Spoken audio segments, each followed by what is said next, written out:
ഡോക്ട്രിന. നല്ല പേരല്ലേ? അല്ലേ? നമ്മുടെ കുഞ്ഞുങ്ങൾക്കൊക്കെ ഡോക്ട്രിന എന്നൊക്കെ പേരിടാമെങ്കിൽ നല്ല പേരാ. ഈ ഡോക്ട്രിന എന്നുള്ളത് നാമപദമാണ്. മറ്റേ ഡോസിയോ ക്രിയാപദമാണ്, വെർബാണ്. ഡോക്ട്രിന എന്ന് പറയുന്നത് നാമപദമാണ്. ഈ ഡോക്ട്രിന എന്ന് പറഞ്ഞാൽ അതിന്റെ അർത്ഥം ഉപദേശം എന്നാണ്. ഉപദേശം. മറ്റേത് പഠിപ്പിക്കുക, ഉപദേശിക്കുക, ബോധിപ്പിക്കുക, പ്രബോധിപ്പിക്കുക എന്നൊക്കെ അതിന്റെ അർത്ഥം. ഈ ഡോക്ട്രിന എന്ന പദത്തിൽ നിന്നും ചുരുങ്ങിയതാണ് ഇംഗ്ലീഷിൽ ഡോക്ട്രിൻ. അത് പറയാൻ ഇത്രയും പറഞ്ഞു, ഡോക്ട്രിൻ. അതുകൊണ്ട് ഈ ഡോക്ട്രിൻ എന്നുള്ള പദം എങ്ങനെ വന്നെന്നും നിങ്ങൾ സംശയിക്കരുത്. സത്യത്തിൽ ലത്തീനിൽ നിന്ന് വന്നതാണ്. ഗ്രീക്ക് ഭാഷയിൽ ഡിഡസ്കേലിയ എന്ന പദമാണ് ഉപദേശം എന്നുള്ളതിന് പുതിയ നിയമത്തിൽ ഉപയോഗിച്ചിരിക്കുന്നത്. ഡിഡസ്കേലിയ, ഡിഡസ്കേലിയ,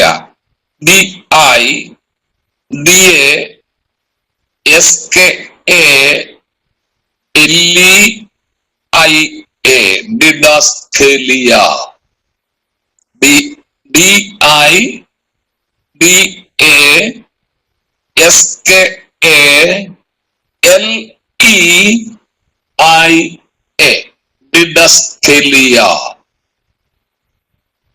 നിങ്ങൾ പുതിയ നിയമത്തിൽ നോക്കാമെങ്കിൽ ഉപദേശം എന്നവിടെ ഉപയോഗിച്ചിരിക്കുന്ന പദത്തിനൊക്കെ പഠിപ്പിക്കുക, ഉപദേശിക്കുക എന്നൊക്കെയുള്ള അർത്ഥം ആ പദത്തിലൊക്കെ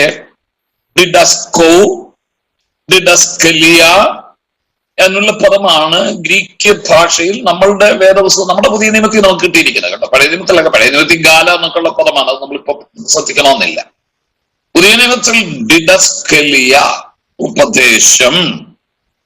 ഉപദേശം എന്ന പദം വന്നത്. ഈ ദൈവവചനത്തിൽ അതെല്ലാം കൂടെ വിശദമായിട്ട് പറയാൻ നമുക്ക് ഉള്ള സമയമില്ലല്ലോ. അതൊക്കെ നമുക്ക് സമയമുണ്ടെങ്കിൽ ഞാനതൊക്കെ വിശദമായിട്ട് നമുക്ക് ചിന്തിക്കാമായിരുന്നു. പക്ഷെ നമ്മുടെ സമയത്തിന്റെ പരിമിതിയുണ്ട്. ഇനി പരിമിതമായ ക്ലാസ്സുകളേ ഉള്ളൂ.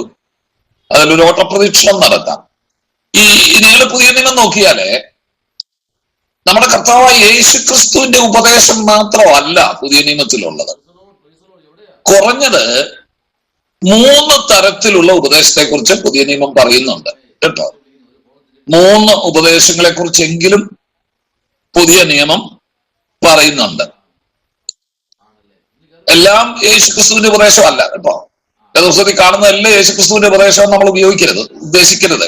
നമ്മുടെ കർത്താവിന്റെ ഉപദേശമല്ല. 3 തരത്തിലുള്ള ഉപദേശം എങ്കിലും നിങ്ങൾ ഒന്ന് ശ്രദ്ധിച്ചു പോകണം. ഞാനത് പോയിന്റ് മാത്രമേ തരുന്നുള്ളൂ, വിശദീകരിക്കാൻ നമുക്ക് സമയമില്ല. നിങ്ങൾക്ക് അതിന്റെ വിശദീകരണം കിട്ടണമെങ്കിൽ കർത്താവിന്റെ ദാസനെ ഏൽപ്പിച്ചിട്ടുണ്ട്. ദുരുപദേശങ്ങളുടെ കാണാപ്പുറങ്ങൾ എന്നും പറഞ്ഞൊരു പുസ്തകമുണ്ട് സാറേ. അതിന്റെ 1ഉം 2ഉം അധ്യായം ഒന്ന് ഫോട്ടോസ്റ്റാറ്റായിട്ടോ അത് സോഫ്റ്റ് കോപ്പി ആയിട്ടോ അതൊന്ന് ഫോട്ടോ എടുത്തിട്ട് ഈ സ്റ്റുഡൻസിനൊന്ന് കൈമാറിയേക്കണേ. അതാണ് അവരുടെ നോട്ട്. ഇനിയിപ്പോ അത് പുസ്തകം സാറിന്റെ കയ്യിലുള്ളത് കൊണ്ട് ഞാനിനി അത് അയച്ചു തരേണ്ട കാര്യമില്ലല്ലോ. ആ പുസ്തകം സാറിന്റെ കയ്യിലുണ്ട്.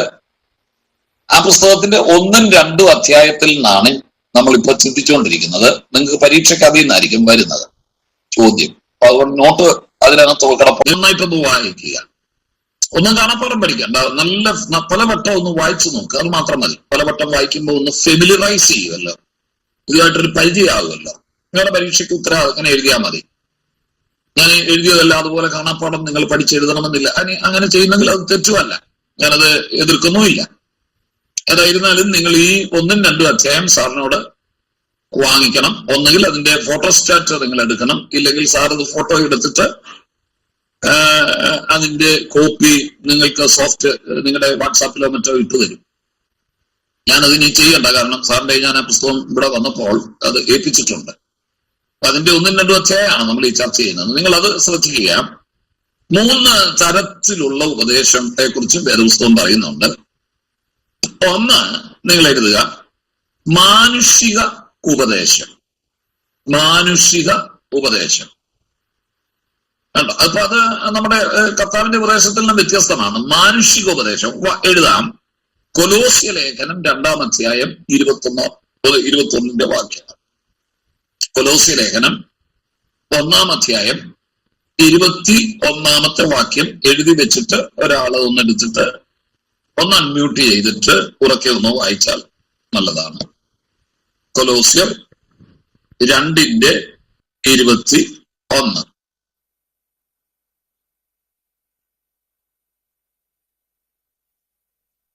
മാനുഷിക കൽപ്പനകൾക്കും ഉപദേശങ്ങൾക്കും അനുസരണമായി പിടിക്കരുത്, രുചിക്കരുത്, തുടരുത്. മാനുഷിക കൽപ്പനകൾക്കും ഉപദേശങ്ങൾക്കും അനുസരണമായി പിടിക്കരുത്,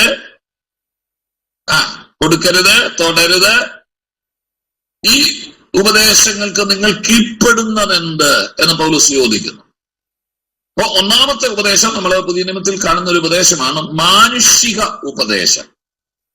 ദ ഡോക്ട്രിൻ ഓഫ് മാൻ, മനുഷ്യന്റെ ഉപദേശം. അപ്പൊ അങ്ങനെ ഒരു ഉപദേശമുണ്ട് കേട്ടോ. മനുഷ്യന്റെ ചിന്തയിൽ അവൻ കണ്ടെത്തുന്ന കുറെ ആശയങ്ങളുണ്ട്. അവന്റെ ബുദ്ധി അന്വേഷിക്കുകയാണ്, ദൈവത്തിൽ എങ്ങനെ എത്തിച്ചേരാം, ദൈവത്തെ എങ്ങനെ പ്രസാദിപ്പിക്കാം. ഇതിന് മനുഷ്യൻ കണ്ടെത്തുന്ന ഉത്തരങ്ങളാണ് മാനുഷിക ഉപദേശം. നമ്മുടെ ഇടയിൽ കാണുന്ന പല ഉപദേശം ഇപ്പൊ ഇതാ, മനുഷ്യന്റെ അഭിപ്രായ. ചില ദൈവദാസന്മാർ പ്രസംഗിക്കുമ്പോഴും പറയുന്നത് കേട്ടിട്ടില്ലേ, എന്റെ അഭിപ്രായത്തിൽ. സഭയിൽ ചില മൂപ്പന്മാരൊക്കെ പറയും എന്റെ അഭിപ്രായം. എന്റെ പൊന്നു കുഞ്ഞ, നിന്റെ അഭിപ്രായം ആർക്ക് വേണം? നിന്റെ ഭാര്യ പോലും അംഗീകരിക്കുകയില്ല, പിന്നെയാ നീ സഭയെ കൊണ്ടിറക്കുന്നത്. ഈ കുടുംബത്തിൽ പറയുന്നത് നിന്റെ ഭാര്യ അംഗീകരിക്കും? ഒട്ടും കേൾക്കുകയില്ല. നീ പറയുന്ന ഒരു അക്ഷരം കേൾക്കുകയില്ല അവരും പിള്ളേരും. എന്നിട്ട് ഇതെല്ലാം കൂടെ സഭയെ കൊണ്ട് കുടഞ്ഞിടുക. എന്റെ അഭിപ്രായം. നിന്റെ അഭിപ്രായം ആർക്ക് വേണം? ദൈവസഭയിൽ ദൈവത്തിന്റെ അഭിപ്രായം, ദൈവത്തിന്റെ ഉപദേശമാണ് വേണ്ടത്, അല്ലാതെ നിന്റെ അഭിപ്രായമല്ല. ഇത് മനുഷ്യനുണ്ടാക്കിയെടുക്കുക ഒത്തിരി കാര്യങ്ങൾ. നമ്മൾ അങ്ങനെ ചെയ്യണം, ഇങ്ങനെ ചെയ്യണം, ഇങ്ങനെ ചെയ്താൽ ദൈവത്തെ പ്രസാദിപ്പിക്കാം. എടാ, ഇത് നീ അതിന്ന് പറയണ്ടല്ലോ, വേദപുസ്തകത്തിൽ കിടപ്പുണ്ടല്ലോ, അത് പറ.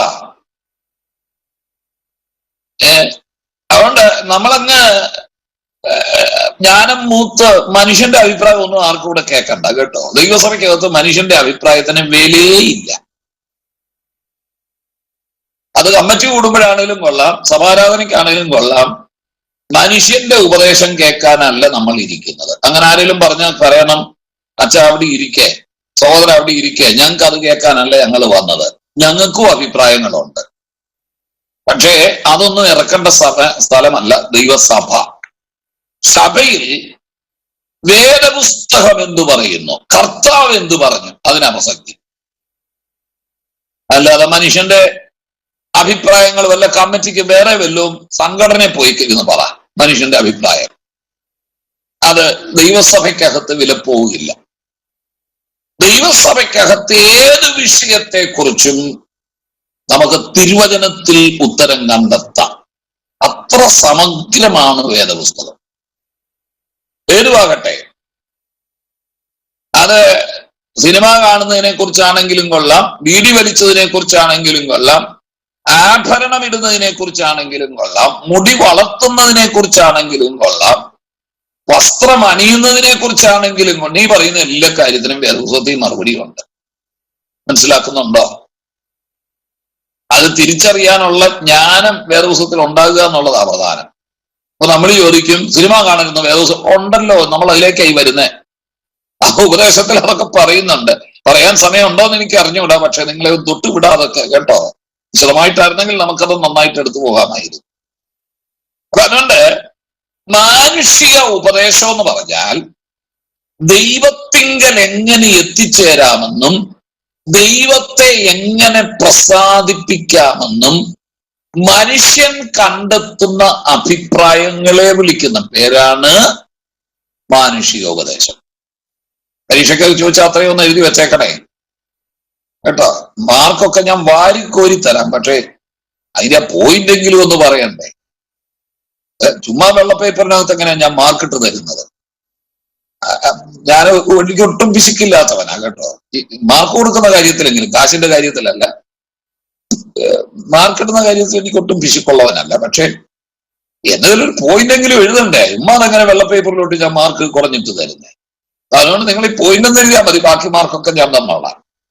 അപ്പൊ മനുഷ്യോപദേശം എന്ന് പറഞ്ഞാൽ ദൈവത്തിങ്കിൽ എങ്ങനെ എത്തിച്ചേരാമെന്നും ദൈവത്തെ എങ്ങനെ പ്രസാദിപ്പിക്കാമെന്നും മനുഷ്യൻ ഉണ്ടാക്കുന്ന അഭിപ്രായങ്ങളെയാണ് മനുഷ്യോപദേശം എന്ന് വിളിക്കുന്നത്. അത്രയും പറഞ്ഞ് ഞാനത് വിടുക കേട്ടോ. നിങ്ങൾ ആ പുസ്തകം ഒന്ന് വായിച്ചു നോക്കിയാൽ മതി.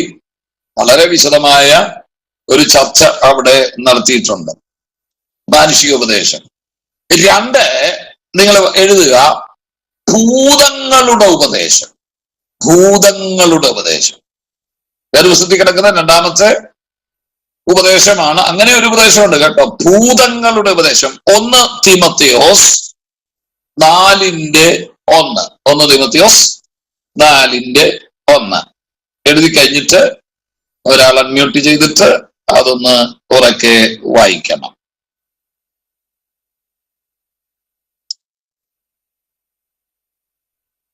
ഭൂതങ്ങളുടെ ഉപദേശം.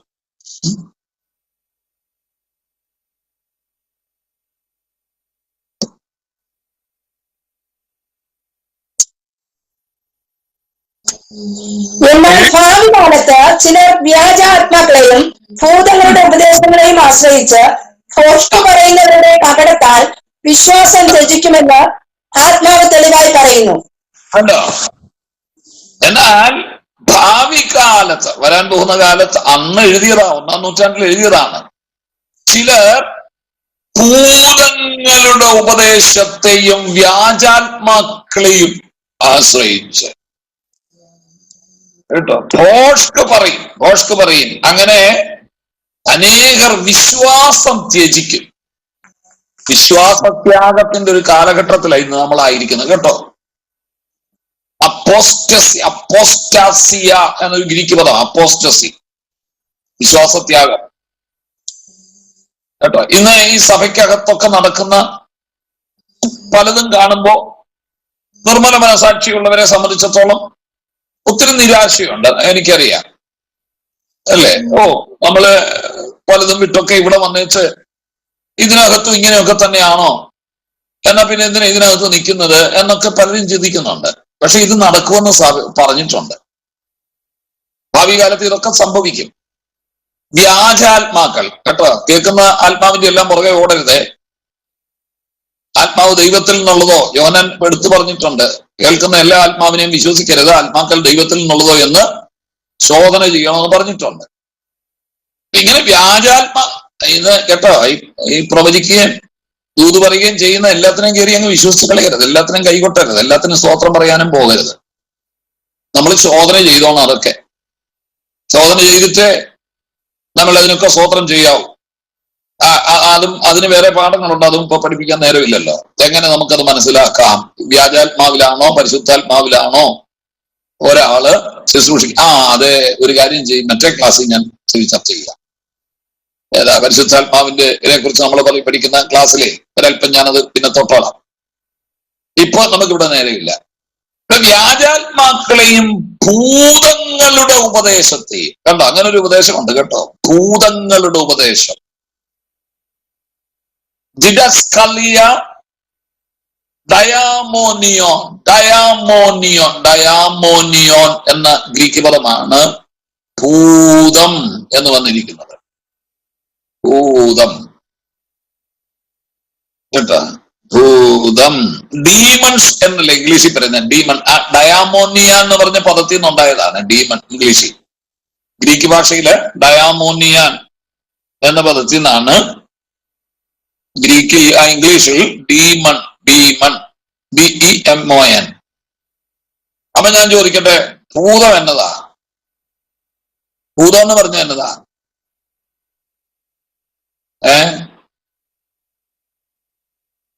പണ്ടൊക്കെ സഭയിൽ ഭൂതം ഇളകുമായിരുന്നു അല്ലേ?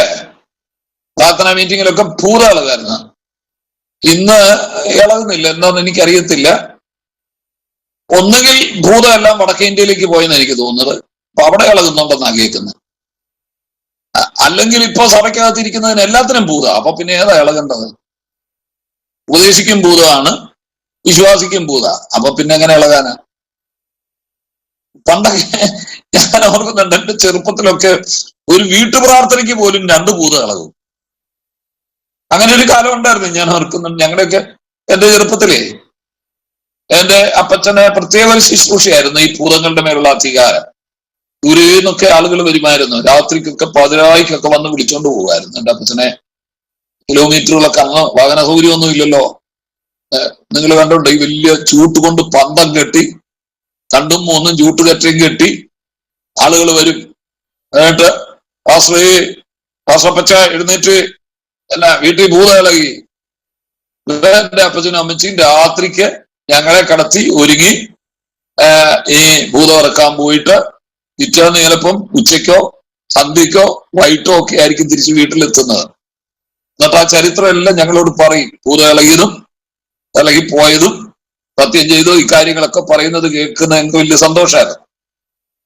അന്ന് ഒരു വീട്ടുപ്രാർത്ഥനയ്ക്ക് പോലും ചിലപ്പോൾ 1 2 ഭൂതമൊക്കെ ഇളകിയെന്ന് വരും. ഇന്ന് ഭൂതം ഇളകുന്നില്ല. അതുകൊണ്ടാ സഭ ഇത്രയും പിഴച്ചു പോയതേ. ഈ പണ്ടി ഭൂതം ഇളകുമ്പോ ഉണ്ടല്ലോ, സത്യം പറഞ്ഞ വിശ്വാസികൾക്കെല്ലാം പേടിയാ. അപ്പൊ പാസ്റ്റർ പറയും, പ്രാർത്ഥിക്കാനുള്ളവര് മുൻപോട്ട് കയറിയിരിക്കാം, അല്ലാത്തവര് പുറകോട്ട് മാറാമെന്ന് പറയും.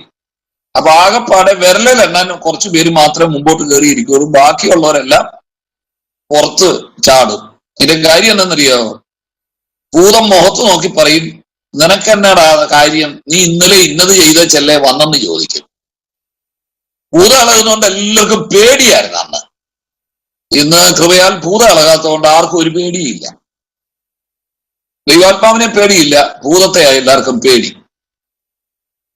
മനസ്സിലായോ? ഞങ്ങളൊക്കെ അന്ന് കുഞ്ഞുങ്ങളായിരുന്നു. നമ്മള് കുട്ടികളുമായിട്ട് ഒരുമിച്ച് കളിച്ച് ചിലപ്പോ ബഹളം ഉണ്ടാക്കി പന്തും കളിച്ച് വഴക്കം ഉണ്ടാക്കിയിട്ടായിരിക്കും കയറി ചെല്ലുന്നത്. ഭൂതം ഇളകിയ ഭൂതം അന്നേരം മുഖത്ത് നോക്കിയിട്ട് പറയും, ഡാ നീ ഇന്ന് കൂട്ടുകാരുമായിട്ട് വഴക്കുണ്ടാക്കിയിട്ട് അടിയുണ്ടാക്കിയിട്ടല്ലേടാ കയറി വന്നെന്ന് ചോദിക്കും. ഇത് കേൾക്കുമ്പോൾ ഞങ്ങൾക്കും പേടിയാ, ഞങ്ങളും സ്ഥലം വിടും. ഭൂതം ഇളകിയാൽ ഞങ്ങൾ എഴുന്നേറ്റ് സ്ഥലം വിടും. കാരണം വഴക്കുണ്ടാക്കിയിട്ടായിരിക്കും ചിലപ്പോ വന്നിരിക്കുന്നത്. ഭൂതം ആരാ? ഈ ഭൂതം പറയാമോ? പിശാചിനെ കുറിച്ച് നമ്മൾ പഠിക്കുമല്ലോ, ഡെവിൾ. അത് ഡീമണോളജി എന്ന് അതിനെ വിളിക്കുന്നത് തന്നെ കേട്ടോ. ഭൂതശാസ്ത്രം എന്നും പറഞ്ഞൊരു പഠനശാഖയുണ്ട്. ഭൂതശാസ്ത്രം എനിക്ക് വലിയ ഇഷ്ടമുള്ള ഒരു പഠനശാഖയാണ്. നന്നായിട്ട് പഠിപ്പിക്കാൻ എനിക്ക് വലിയ ഇഷ്ടമാണ്. നിങ്ങളത് പഠിക്കേണ്ടതുമാണ്. കോട്ടെ, നമുക്കതിന് സമയമില്ലല്ലോ. ഭൂതങ്ങളിൽ ഒരു അവാന്തര വിഭാഗമാണ്, പിശാചുക്കൾ ഒരു അവാന്തര വിഭാഗമാണ് ഭൂതം കേട്ടോ. എന്ന് പറഞ്ഞാൽ പിശാചിന്റെ വർക്കിംഗ് ക്ലാസ് ആണ് ഈ ഭൂതം എന്ന് പറയുന്നത്. പിശാച് അതിൽ തന്നെ പല അവാന്തര വിഭാഗങ്ങളുണ്ട് കേട്ടോ. പിശാചുക്കൾ തന്നെ പല അവാന്തര വിഭാഗങ്ങളുണ്ട്. നിങ്ങൾ എഫേസ്യ ലേഖനം 6:12 വായിച്ചാൽ മതി. വാഴ്ചകൾ, അധികാരങ്ങൾ, ശക്തികൾ, കർത്തൃത്വങ്ങൾ. അങ്ങനെ അതിനെ തന്നെ നമുക്ക് 4ആയിട്ട് തിരിച്ചു പഠിക്കാം. പിശാച് തന്നെ വാഴുന്ന പിശാചുക്കൾ എന്ന് പറഞ്ഞാൽ, വാഴുക എന്ന് പറഞ്ഞാൽ രാജാവ്. പിശാചുക്കളുടെ രാജാക്കന്മാരുണ്ട്. വാഴുന്നവർ എന്ന് പറഞ്ഞാൽ റൂളേഴ്സ് ആണ്, ഭരിക്കുന്നവരാണ്. ഇപ്പൊ പിശാചിൽ അങ്ങനെ ഒരെണ്ണമുണ്ട് കേട്ടോ. വാഴ്ചകൾ, അധികാരങ്ങൾ, അധികാരമുള്ളവർ. മനസ്സിലായോ? അധികാരം എന്ന് പറഞ്ഞാൽ നമ്മുടെ കളക്ടറെ പോലൊക്കെ പിശാചുക്കളുടെ കളക്ടർമാരാ അവര്. അവരുടെയില്ലേ അധികാരം അല്ലേ? വാഴ്ചകൾ, വാഴുന്നവരുണ്ട്. വാഴ്ചകൾ, അധികാരങ്ങൾ, പിന്നെ ശക്തി. പിന്നെ ശക്തി വേറെ, അത് പോലീസൊക്കെ അല്ലേ ശക്തി കാണിക്കുന്നത്. കർത്തൃത്വങ്ങൾ, അതെ, ഓരോ വീട്ടിലും ഓരോരുത്തരുടെ ഭരണമില്ലേ എന്ന് പറഞ്ഞ പോലെ നമ്മളെ ഭരിക്കുന്നവരുണ്ട്. മനസ്സിലായോ? പോട്ടെ, അത് പിശാചുക്കളുടെ അവാന്തര വിഭാഗമാണ് കേട്ടോ. അങ്ങനെ നമ്മൾ താഴോട്ട് വരുമ്പോഴത്തേക്ക് ഇവരുടെ ഇടയിൽ പിശാചിന്റെ പ്രവർത്തനങ്ങൾ ചെയ്യുന്ന, നമ്മളിപ്പോ തേനീച്ചക്കൂട്ടിൽ, ഈ തേനീച്ചക്കൂട്ടിലെ റാണി അവിടെ ഇരിക്കുകയുള്ളൂ, ആണുങ്ങൾ വെറുതെ ഇരിക്കുകയുള്ളൂ. അതിൽ പ്രവർത്തിക്കുന്ന ഒരു കൂട്ടം ആളുകളുണ്ട്. തേൻ തേടി നടക്കുകയും തേൻ ചെന്നുകൊണ്ടിരിക്കുകയും അറയുണ്ടാക്കുകയും റാണി ഇടുന്ന മുട്ടകൾ സൂക്ഷിക്കുകയും ഒക്കെ ചെയ്യുന്ന വർക്കിംഗ് ക്ലാസ് എന്ന് പറഞ്ഞ പോലെ പിശാചിന്റെ ഇടയിലെ വർക്കിംഗ് ക്ലാസ് ആണ് ഈ ഭൂതം കേട്ടോ. ഭൂതം അശരീരികളാണ്. അശരീരി എന്ന് പറഞ്ഞാൽ അതിന് മനുഷ്യനെ പോലെ ശരീരം ഇല്ല. അവിങ്ങനെ ഭൂമി കൂടെ ഊടാടി നടക്കുക. പുള്ളിക്ക് എവിടെയെങ്കിലും ഒരു ശരീരം കിട്ടിയാൽ അവിടെ കയറിയിരിക്കും. മനസ്സിലായോ? ഏതെങ്കിലും കയറിയിരിക്കാൻ ഒരിട കിട്ടിയാൽ മതി. അത് കല്ലാകാം, മരമാകാം, തടിയാകാം, ഇങ്ങേയറ്റം പന്നിയാണേലും കയറിയിരിക്കും. മനുഷ്യന്റെ ശരീരമാകാം. അതാ പണ്ട് ഗദരദേശക്കാരന്റെ ശരീരത്തിൽ നിന്നും ഇറങ്ങി പന്നിയുടെ ഇടയ്ക്കോട്ട് പോയത്. അതാ ഭൂതം. അപ്പൊ മനുഷ്യന്റെ ശരീരം അവന് പ്രിയപ്പെട്ട ഒരു വാസസ്ഥലമാണ്. അവിടെ കയറിയിരിക്കും. അതിങ്ങനെ ഊടാടി നടക്കുക. എവിടെങ്കിലും ഇട കിട്ടിയാൽ മതി. കല്ലിനകത്തും തടിക്കകത്തും മരത്തിനകത്തും കയറിയിരിക്കും. ഇത്രയും പറഞ്ഞപ്പോ ഒരു കാര്യം പറയാതിരിക്കാൻ പറ്റുകയില്ല. ഇനി ശബ്ദം താഴ്ത്തി ഞാൻ പറയാം. വിഗ്രഹങ്ങൾക്ക് പിറകിലുണ്ടല്ലോ, വിഗ്രഹങ്ങൾക്ക് പിറകിൽ വ്യാപരിക്കുന്നത് ഭൂതമാണ്. പഠിപ്പിക്കാൻ നേരമില്ല, തെളിയിച്ചു തരാമായിരുന്നു ഡീമോളജി ആയിരുന്നെങ്കിൽ. നിങ്ങൾ കാണുന്ന വിഗ്രഹങ്ങളില്ലേ, വിഗ്രഹങ്ങൾക്ക് ശക്തി ഉണ്ടെന്നൊക്കെ പറയുമല്ലോ. ശരിയാണ്, വിഗ്രഹങ്ങൾക്ക് ശക്തിയുണ്ട്, പലതും ചെയ്യാൻ കഴിയും. വിഗ്രഹങ്ങളിൽ വ്യാപരിക്കുന്ന ശക്തി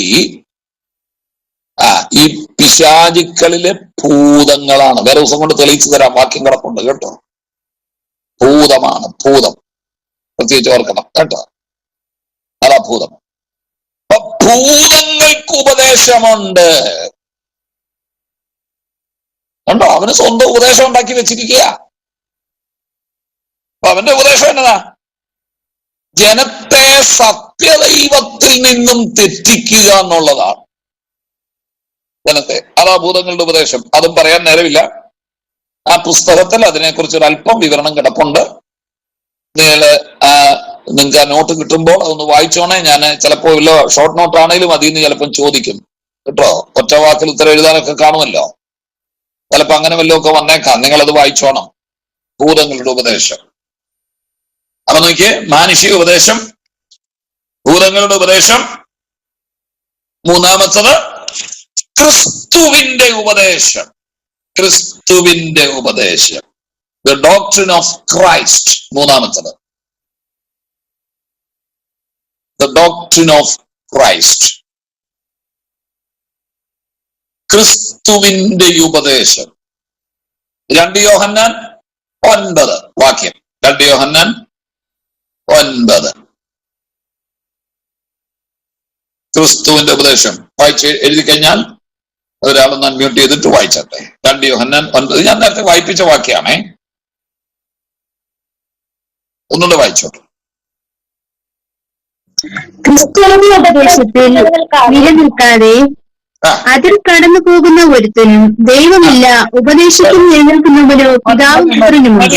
മതിയല്ലോ, നമുക്ക് ആ പദം കിട്ടിയാൽ മതി. ക്രിസ്തുവിന്റെ ഉപദേശത്തിൽ നിലനിൽക്കാതെ അതിൽ കടന്നു പോകുന്നവന് ദൈവമില്ല.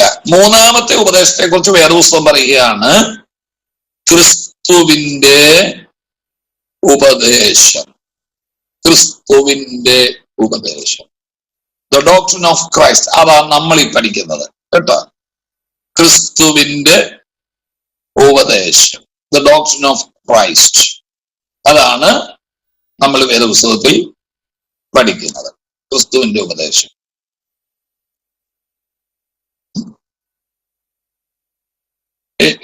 ഒരു കാര്യം കൂടെ എന്നോട് ചേർത്തൊന്ന് പറഞ്ഞോട്ടെ. ഈ ക്രിസ്തുവിന്റെ ഉപദേശം അതാണല്ലോ നമ്മൾ പഠിക്കുന്നത്. ക്രിസ്തുവിന്റെ ഉപദേശം എന്ന് പറഞ്ഞാൽ 2 തരത്തിലുണ്ട്. 2 തരം. ക്രിസ്തുവിന്റെ ഉപദേശം 2ആയിട്ട് വേണമെങ്കിൽ നമുക്ക് തിരിക്കാം. ഒന്ന്, ക്രിസ്തു പഠിപ്പിച്ച ഉപദേശം, ഡോക്ട്രിൻ ടോട്ട് ബൈ ക്രൈസ്റ്റ്. ക്രിസ്തു പഠിപ്പിച്ച ഉപദേശം. യേശുക്രിസ്തുവിന്റെ പ്രഭാഷണങ്ങളിൽ യേശുക്രിസ്തു നമ്മളെ പഠിപ്പിച്ച ഉപദേശം. അതുകൊണ്ടാണ് ഞാൻ ക്രിസ്തുവിന്റെ 4 പ്രഭാഷണങ്ങൾ ഓർക്കുന്നുണ്ടായിരിക്കാം, ഡിസ്കോസ് അല്ലെ. യേശുക്രിസ്തുവിന്റെ 4 പ്രഭാഷണങ്ങളെ കുറിച്ച് ഞാൻ നിങ്ങളെ പറഞ്ഞു തന്നത് അല്ലേ. ഗിരിപ്രഭാഷണം, ഉപമാ പ്രഭാഷണം ഓർക്കുന്നുണ്ടല്ലോ, മാളികമുറി പ്രഭാഷണം, ഒലിവുമല പ്രഭാഷണം ഓർക്കുന്നുണ്ടല്ലോ. ഈ 4നെ കുറിച്ച് ഞാൻ നിങ്ങളോട് പറഞ്ഞു. അത് യേശുക്രിസ്തു പഠിപ്പിച്ച ഉപദേശം. അപ്പൊ ക്രിസ്തുവിന്റെ ഉപദേശം എന്ന് പറഞ്ഞാൽ അർത്ഥം 2ആണ്. 1, യേശുക്രിസ്തു പഠിപ്പിച്ച ഉപദേശം. 2, യേശു ക്രിസ്തുവിനെ കുറിച്ചുള്ള ഉപദേശം. യേശുക്രിസ്തുവിനെ കുറിച്ചുള്ള ഉപദേശം. ഇതാണ് ലേഖനങ്ങളിൽ നിന്നും അപ്പോസ്തലന്മാരിലൂടെ നമുക്ക് ലഭിക്കുന്നത്. ഇത് രണ്ടും കൂടെ ചേരുന്നതാണ് ക്രിസ്തുവിന്റെ ഉപദേശം എന്ന് പറഞ്ഞാൽ. അപ്പൊ ക്രിസ്തുവിന്റെ ഉപദേശം എന്ന് പറഞ്ഞാൽ ഡോക്ട്രിൻസ് ടോട്ട് ബൈ ജീസസ്, ഒന്ന്. രണ്ട്, doctrines of Christ or doctrines about Christ, ക്രിസ്തുവിനെ കുറിച്ചുള്ള ഉപദേശം. അത് നമുക്ക് എവിടെ കിട്ടുന്നു? അത് അപ്പോസ്തലന്മാരിലൂടെ കിട്ടുന്നു. They are taught by the apostles. അപ്പോസ്തലന്മാര് പഠിപ്പിച്ചതാണ്. അതുകൊണ്ടാണ് നമ്മള് സുവിശേഷങ്ങളെയും ലേഖനങ്ങളെയും ആധാരമാക്കിയാണ് നമ്മൾ പുതിയ നിയമസഭയുടെ ഉപദേശം പഠിപ്പിക്കുന്നത്. കാരണം ഇത് രണ്ടും കൂടെ ചേർന്നെങ്കിലേ കർത്താവിന്റെ ഉപദേശം പൂർണ്ണമാകും. ഒന്ന്, യേശു പഠിപ്പിച്ച കാര്യങ്ങൾ നമ്മൾ പഠിപ്പിക്കണം. രണ്ട്, യേശുവിനെ കുറിച്ച് അപ്പോസ്തലന്മാര് പഠിപ്പിച്ച കാര്യവും നമ്മൾ പഠിക്കണം. ഇത്രയും നിങ്ങൾ പഠിച്ചോ? ഇനി ഞാൻ ഈ എഴുതാനുള്ളത് മാത്രമേ പറയുന്നുള്ളൂ കേട്ടോ, വിവരണങ്ങൾ പറയുന്നില്ല, സമയത്തിന്റെ അപര്യാപ്തത കൊണ്ടാണ്. ഇത്രയും നിങ്ങൾ പഠിച്ചോ? എഴുതിയെങ്കില് ഇനി ഞാൻ ഒന്ന് രണ്ട് പോയിന്റുകൾ പെട്ടെന്ന് പറയും, നിങ്ങളതൊന്നും കുറിച്ചിട്ടോണേ. ഈ ക്രിസ്തുവിന്റെ ഉപദേശത്തെ അഥവാ ദൈവസഭയുടെ ഉപദേശത്തെ വ്യത്യസ്ത പേരുകളിട്ട് വിളിച്ചിട്ടുണ്ട്.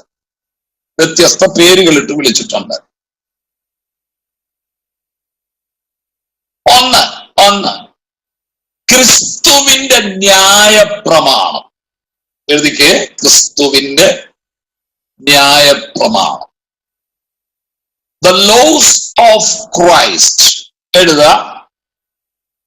ഗലാത്യർ 6:2. The book of Galatians chapter 6 verse 2. ഗലാത്യർ 6:2. അപ്പൊ ക്രിസ്തുവിന്റെ ഉപദേശത്തെ വിളിക്കുന്ന ഒരു പേരാണ് ക്രിസ്തുവിന്റെ പഴയ നിയമത്തിൽ ന്യായപ്രമാണം ഉണ്ടല്ലോ അല്ലെ? പഴയ നിയമ ന്യായപ്രമാണം. എന്നാൽ പുതിയ നിയമസഭയ്ക്കും ഉണ്ട് ന്യായപ്രമാണം കേട്ടോ. അതിനെ വിളിക്കുന്ന പേര് ക്രിസ്തുവിന്റെ ന്യായപ്രമാണം. Galatians chapter 6 verse 2. ഒരാളെടുത്തൊന്ന് വായിച്ചേ. തമ്മിൽ ഭാരങ്ങളെ ചുമപ്പിൻ, ഇങ്ങനെ ന്യായപ്രമാണം നിവർത്തിപ്പിൻ. ക്രിസ്തുവിന്റെ ന്യായപ്രമാണം.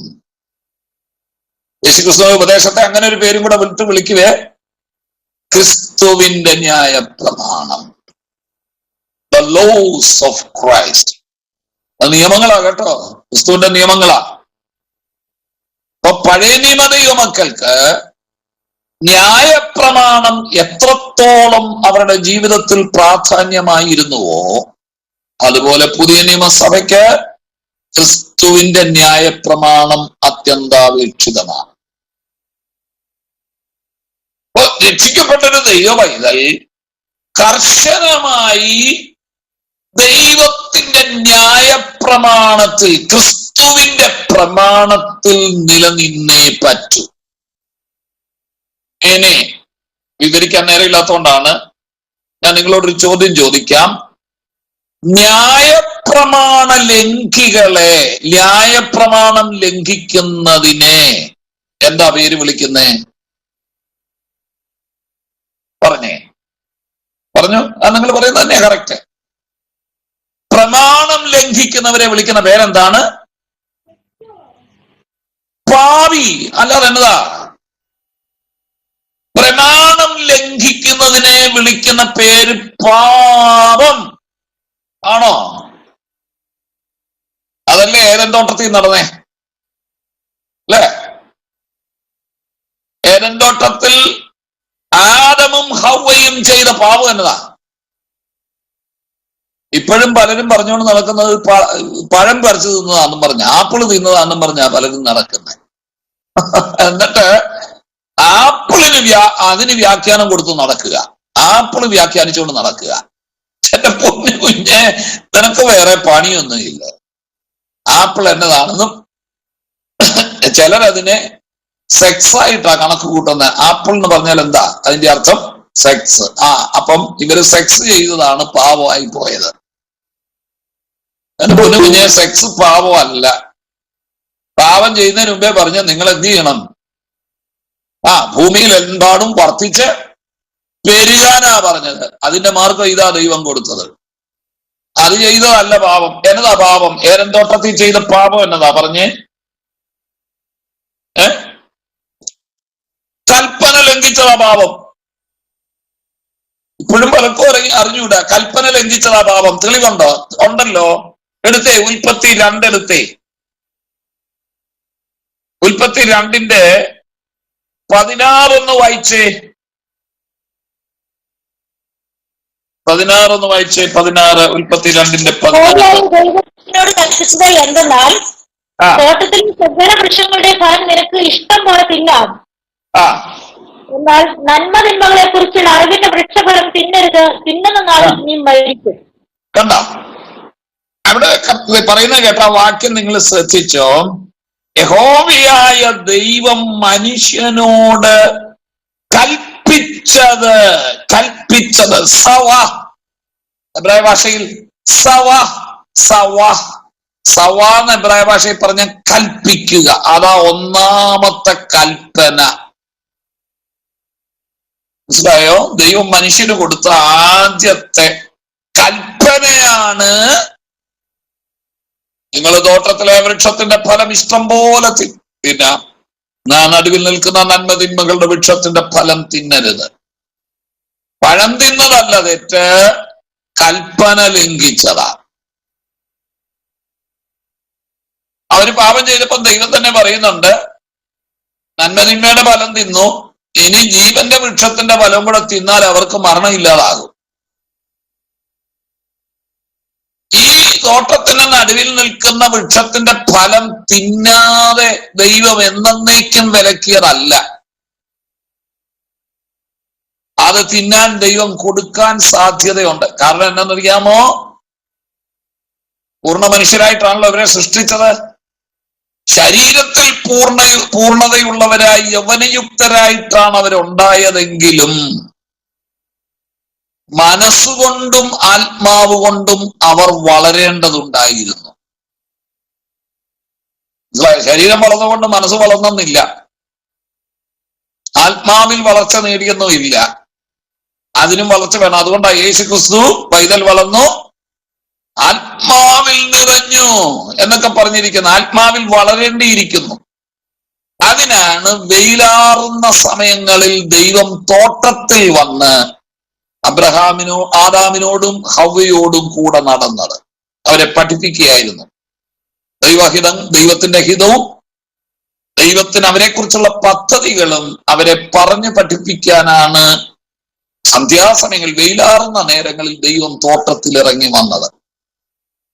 അങ്ങനെ പഠിപ്പിച്ച് അവരെ ജ്ഞാനപൂർണരാക്കിയിട്ട് വേണം നന്മയും തിന്മയും അവരറിയാൻ. മനസ്സിലായോ? അപ്പൊ തിന്നാൻ കൊടുത്തേക്കും. എന്നിട്ട് അവർ ജീവന്റെ വൃക്ഷത്തിന്റെ ഫലം കൂടെ തിന്നാൽ അവര് പൂർണ്ണ നിത്യരായി തീരും. ഇതായിരുന്നു ദൈവത്തിന്റെ പദ്ധതി.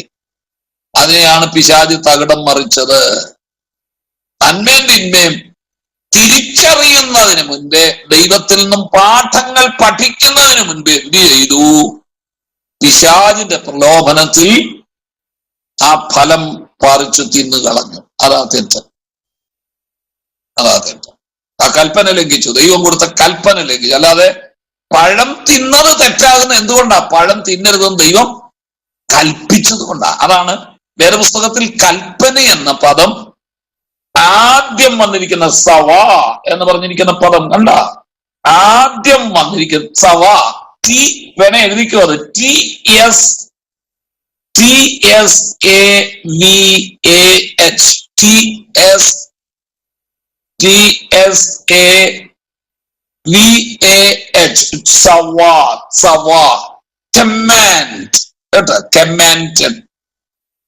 വേദപുസ്തകത്തിൽ കൽപ്പന എന്ന പദം. പക്ഷേ നമ്മുടെ മലയാളം ബൈബിളിൽ ഇതിനു മുമ്പ് ഒരെണ്ണം ഉപയോഗിച്ചിട്ടുണ്ട്, അത് തെറ്റായിട്ട് വന്നതാണ്.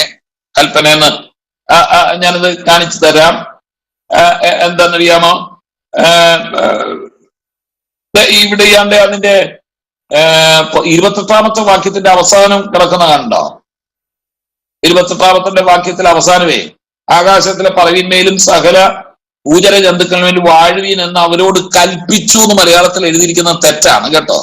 കൽപ്പിച്ചു എന്നില്ല, അവിടെ എഴുതിയിരിക്കുന്ന മൂലപദം പറഞ്ഞു എന്ന് മാത്രമേ ഉള്ളേ, പറഞ്ഞു എന്ന് മാത്രമേ, സെഡ് എന്നേ ഉള്ളൂ. മലയാളത്തിൽ അത് തെറ്റായിട്ടാണ് ഈ കൽപ്പിച്ചെന്ന് എഴുതി വെച്ചിരിക്കുന്നത്, അത് തെറ്റാണ് കേട്ടോ. സമാർ എന്നൊരു എബ്രായ പദമാണ് അവിടെ വന്നിരിക്കുന്നത്, അല്ലാതെ സവയല്ല. സമാർ. സമാ എന്ന് പറഞ്ഞാൽ പറഞ്ഞു എന്നേ ഉള്ളൂ, പറഞ്ഞു എന്നേ ഉള്ളൂ.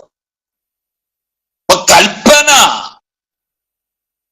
ദൈവത്തിന്റെ കൽപ്പന, ഇത് തന്നെയാണ് നമ്മള് പുറപ്പാട് പുസ്തകത്തിൽ ദൈവത്തിന്റെ കൽപ്പന എന്ന് പറയാനും ഉപയോഗിച്ചിരിക്കുന്നത്. സവാഹ് എന്ന് പറഞ്ഞ കൽപ്പന. അപ്പൊ ആദമും ഹവ്വയും ചെയ്ത പാപം കൽപ്പന ലംഘിക്കുകയായിരുന്നു.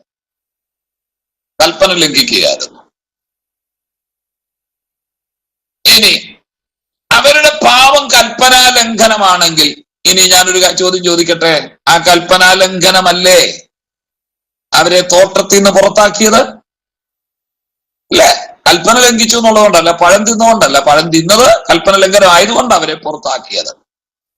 അങ്ങനെയാണെങ്കിൽ ഞാനൊരു ചോദ്യം ചോദിക്കട്ടെ, പുതിയ നിയമ കൽപ്പന പ്രമാണം, ക്രിസ്തുവിന്റെ ന്യായ പ്രമാണം ലംഘിക്കുന്ന വ്യക്തി സ്വർഗത്തിലെത്തുവോ? പറഞ്ഞേ, സ്വർഗത്തിൽ പോവോ? ഇല്ല. അതുകൊണ്ട് ദൈവമക്കൾ എന്ത് ചെയ്യണം? പുതിയ ദൈവമക്കൾ എന്ത് ചെയ്യണം? ക്രിസ്തുവിന്റെ കൽപ്പന അഥവാ ക്രിസ്തുവിന്റെ ന്യായപ്രമാണം പാലിക്കണം. അപ്പൊ പലരും ചിന്തിക്കുന്നത് ഇതിന്റെ ഒന്നും ആവശ്യമില്ല, ഇങ്ങനെയൊക്കെ അഡ്ജസ്റ്റ് ചെയ്ത് പോയാൽ മതി എന്നാ. തിരിച്ചൊക്കെ തെറ്റിച്ചാലും കുഴപ്പമൊന്നുമില്ല, അങ്ങ് ചെല്ലാമെന്നാണ് നിങ്ങൾ ചിന്തിക്കുന്നെങ്കിൽ ദൈവം ആദമിനോടും ഹവ്വയോടും ക്ഷമ ചോദിക്കേണ്ടി വരും. തോട്ടത്തിൽ നിന്ന് പറഞ്ഞു വിട്ടില്ലേ? ആദ്യം അവരോട് ക്ഷമ ചോദിച്ചു വേണം നമ്മളെ സ്വർഗത്തിലോട്ട് കയറ്റാൻ. മനസ്സിലായോ? ഇത് ഗൗരവം മനസ്സിലാകുന്നുണ്ടോ? പുതിയ നിയമസഭയ്ക്ക് ദൈവം കൊടുത്തിട്ടുള്ള ഉപദേശങ്ങൾ പാലിക്കാത്ത വ്യക്തി നിത്യതയിലെത്തുമെന്ന് നിങ്ങൾ കരുതരുത്. കൈപൊക്കി യേശുവിനെ സ്വീകരിച്ചെന്ന് പറഞ്ഞ് ഇവിടെ ചിലര് പഠിപ്പിക്കുന്ന ഇത്രയും ചെയ്താൽ മതി അങ്ങ് ചെല്ലുമെന്നും പറഞ്ഞായിരിക്കുന്നത്. ഒരിക്കലുമില്ല. രക്ഷിക്കപ്പെട്ട വ്യക്തി എന്ത് ചെയ്യണം? കർത്താവിന്റെ കൽപ്പന പാലിക്കണം. അല്ലാത്തവരങ്ങ് ചെല്ലുകയല്ല കേട്ടോ. ഒന്നും വിവരിച്ച് നമുക്ക് പറയാൻ നേരമില്ലല്ലോ, സമയമില്ലല്ലോ, പോട്ടെ.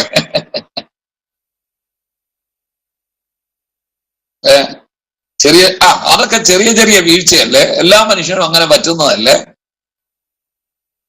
പിന്നെ നമ്മുടെ ജീവിതത്തിൽ കുറവുകൾ സംഭവിക്കാം, ഇല്ലെന്ന് ഞാൻ പറഞ്ഞില്ല കേട്ടോ.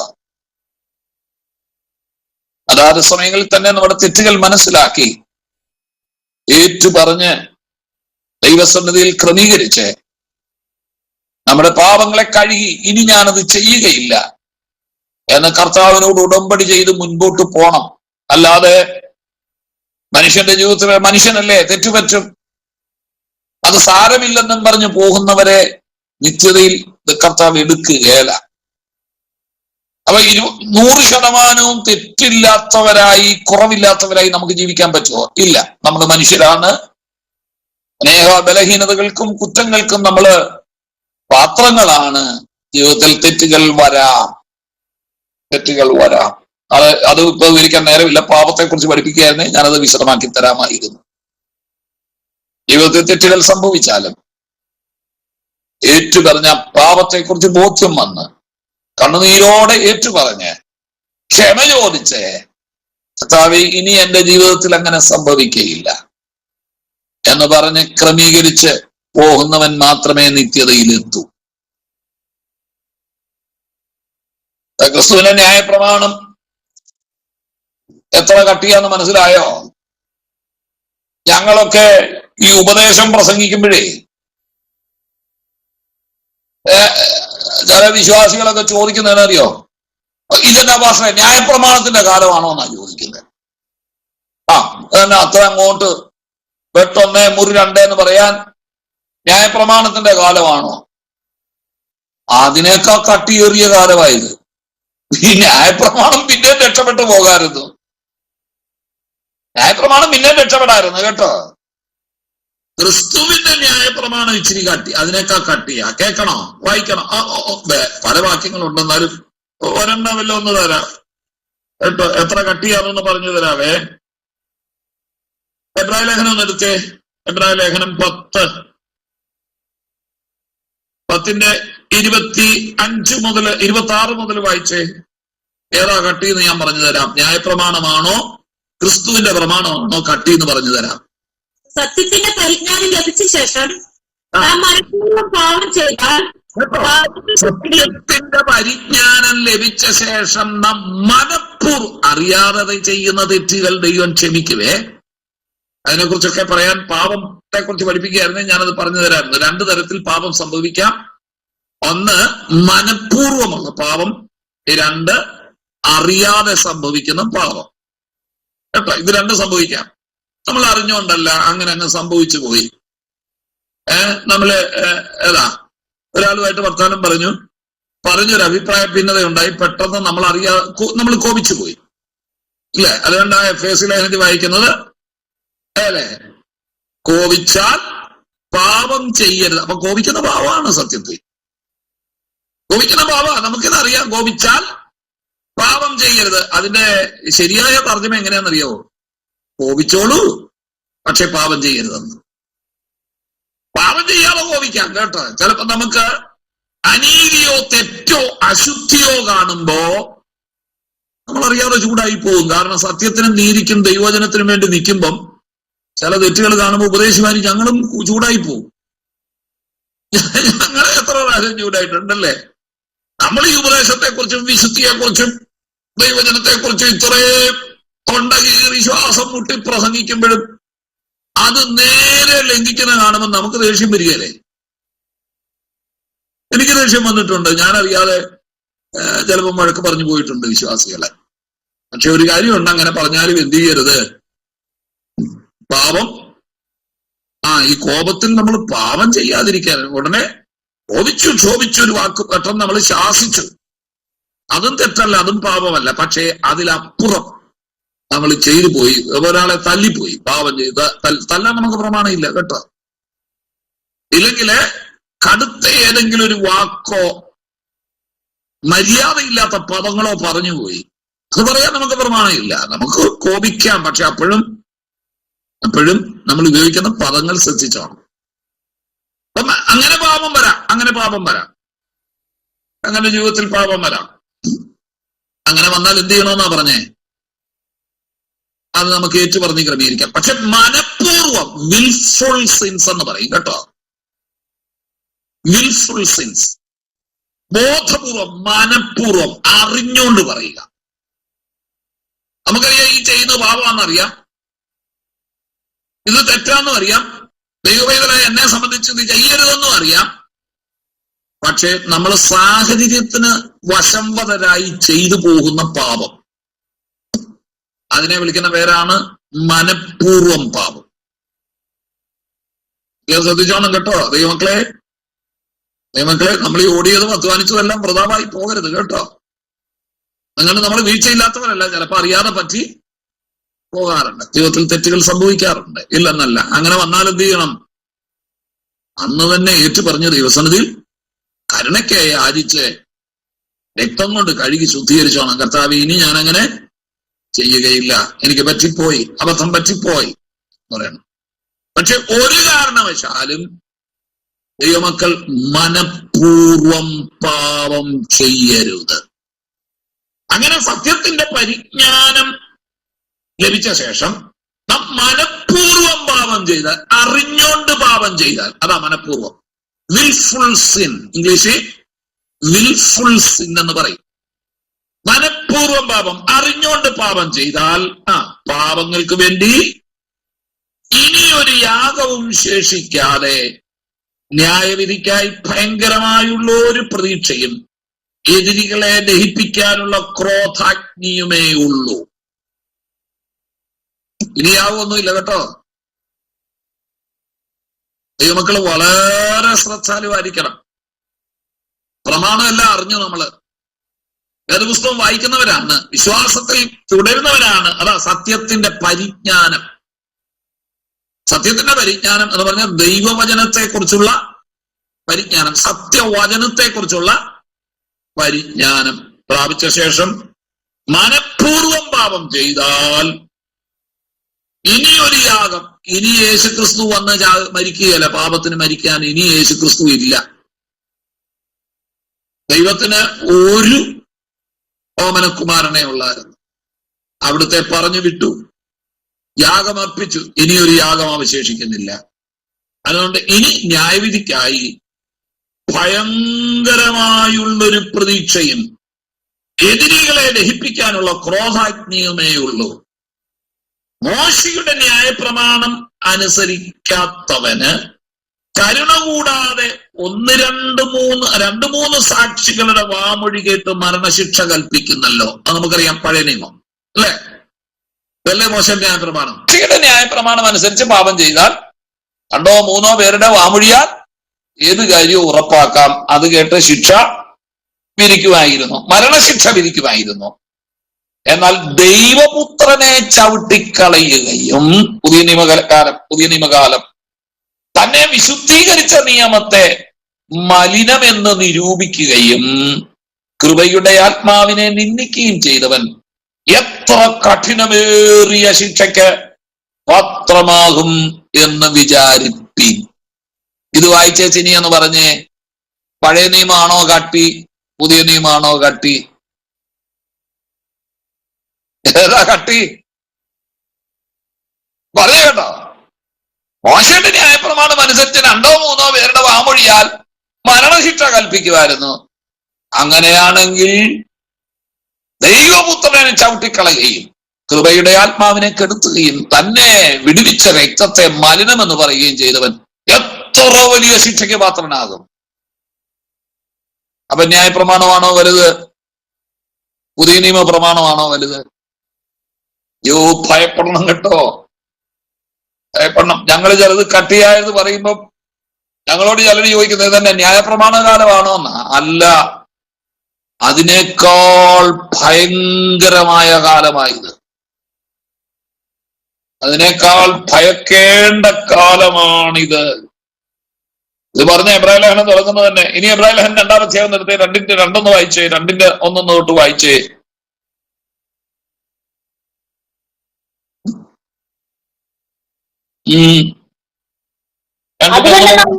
വഴി പോവാതിരിക്കേണ്ടതിന് കേട്ടതിനും ശ്രദ്ധയോടെ കരുതിക്കൊള്ളുവാൻ ആവശ്യമാകുന്നു.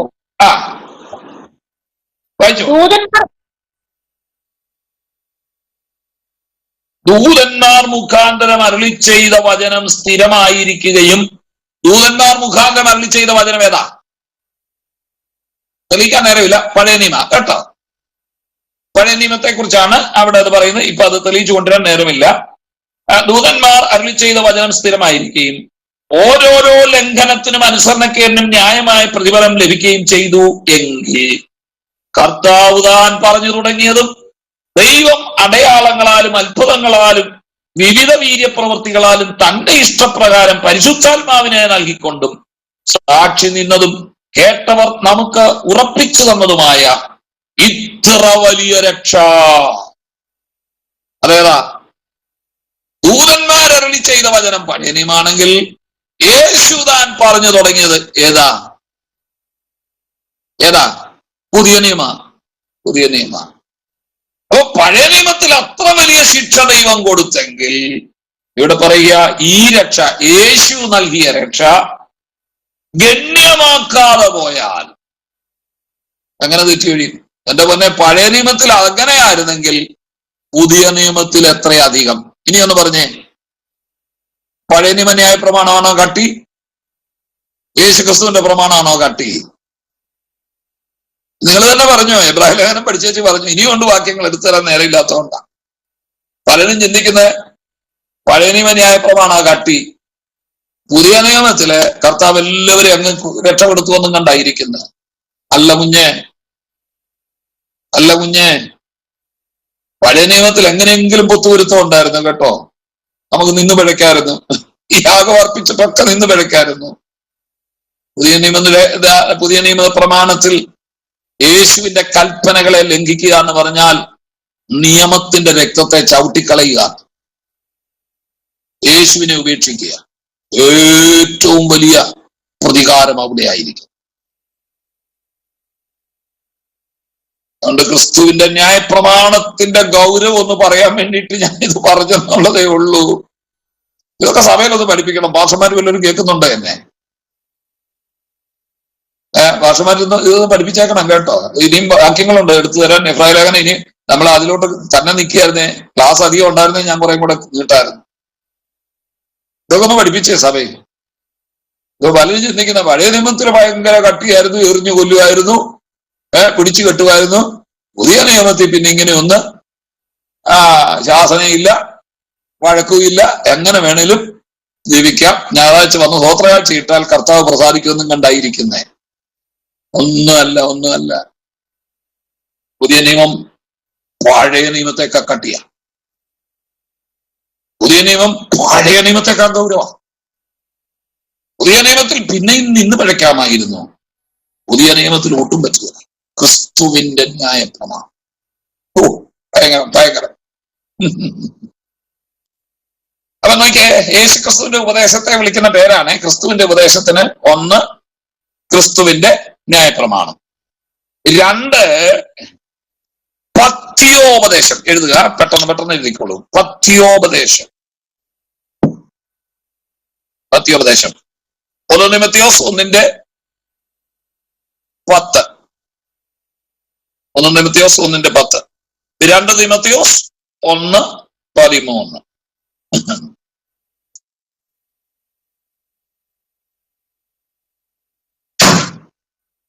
ഒന്ന് ഏതെങ്കിലും ഒരു വാക്യം, ഇതിലേതെങ്കിലും ഒരു വാക്യം ഒന്ന് വായിക്കാമോ? 1 തിമോഥെയോസ് 1:10 തന്നെ ആയിക്കോട്ടെ, ഒന്ന് വായിക്കാമോ?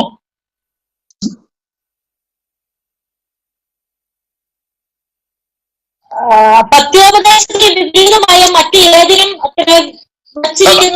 പഥ്യോപദേശം, പുതിയ നിയമ ഉപദേശത്തെ വിളിക്കുന്ന പേരാണ് പഥ്യോപദേശം. പഥ്യോപദേശമാണ് സൗണ്ട് ഡോക്ട്രിൻ. ഇംഗ്ലീഷിൽ സൗണ്ട് ഡോക്ട്രിൻ. സൗണ്ട് എന്ന് പറഞ്ഞാൽ നല്ല സൗണ്ട് ഉള്ളതെന്നല്ല, സൗണ്ട് ഡോക്ട്രിൻ എന്ന് പറഞ്ഞ പഥ്യോപദേശം. ഈ ഹ്യൂജിയാനൂസിൻ എന്ന് പറഞ്ഞ ഒരു പദമുണ്ട്. ഹ്യൂജിയാനൂസിൻ,